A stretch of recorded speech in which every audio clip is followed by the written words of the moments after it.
So the poppies in Southern California this year have been absolutely stunning. It lived up to the hype of being a super bloom. And those poppies covered fields, and they covered hillsides, and they even covered the desert floor. But about a century ago, there was another super bloom in Western Europe.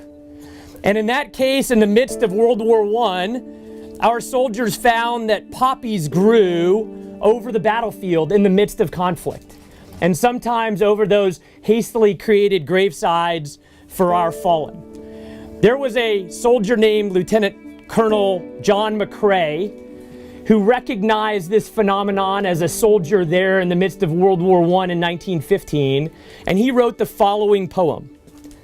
In Flanders fields the poppies blow, between the crosses, row on row, that mark our place, and in the sky the larks still bravely singing fly, scarce heard amid the guns below. We are the dead, short days ago, we lived, felt dawn, saw sunset glow, loved and were loved, and now we lie in Flanders fields. Take up our quarrel with the foe, to you from failing hands we throw. The torch be yours to hold it high, if ye break faith with those who die. We shall not sleep, though poppies grow in Flanders field.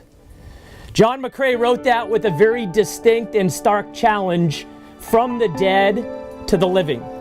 And the challenge was this: hold high the torch that they have passed to us.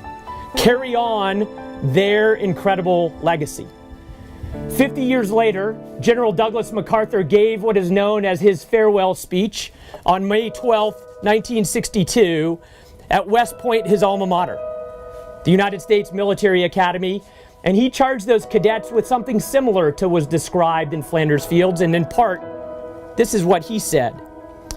The long gray line has never failed us.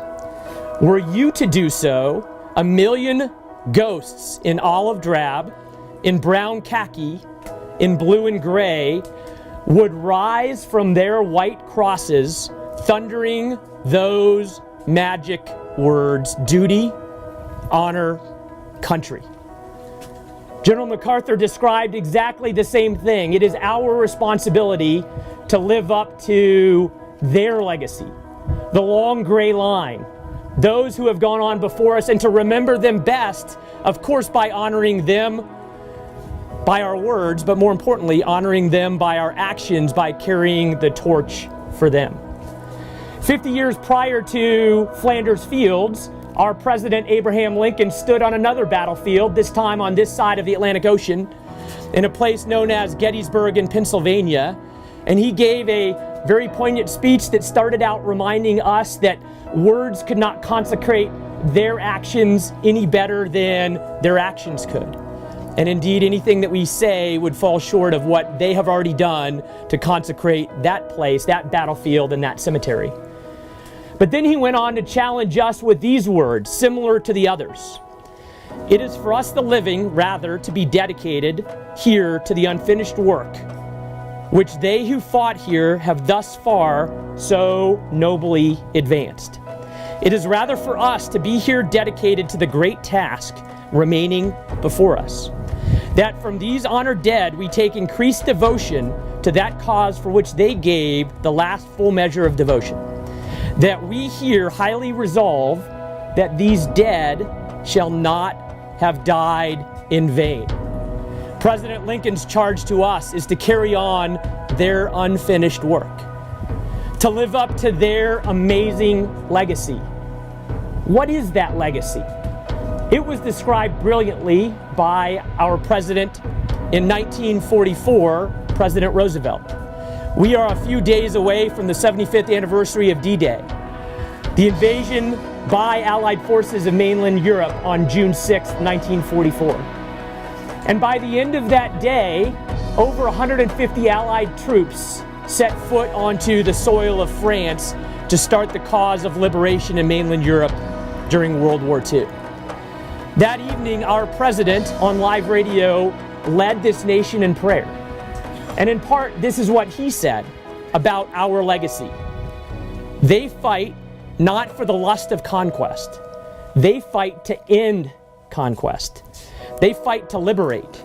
They fight to let justice arise and tolerance and goodwill among all thy people. They yearn but for the end of battle, for their return to the haven of home. On a day like today, Memorial Day, and frankly throughout the calendar year, it is absolutely right for us to honor those in places laid to rest like Flanders Field, like Gettysburg, like the beaches of Normandy, like Bakersfield National Cemetery. It is right to remember those fallen. But really, the best thing that we can do to honor those fallen is to live up to the legacy of justice and freedom and liberation and tolerance and goodwill.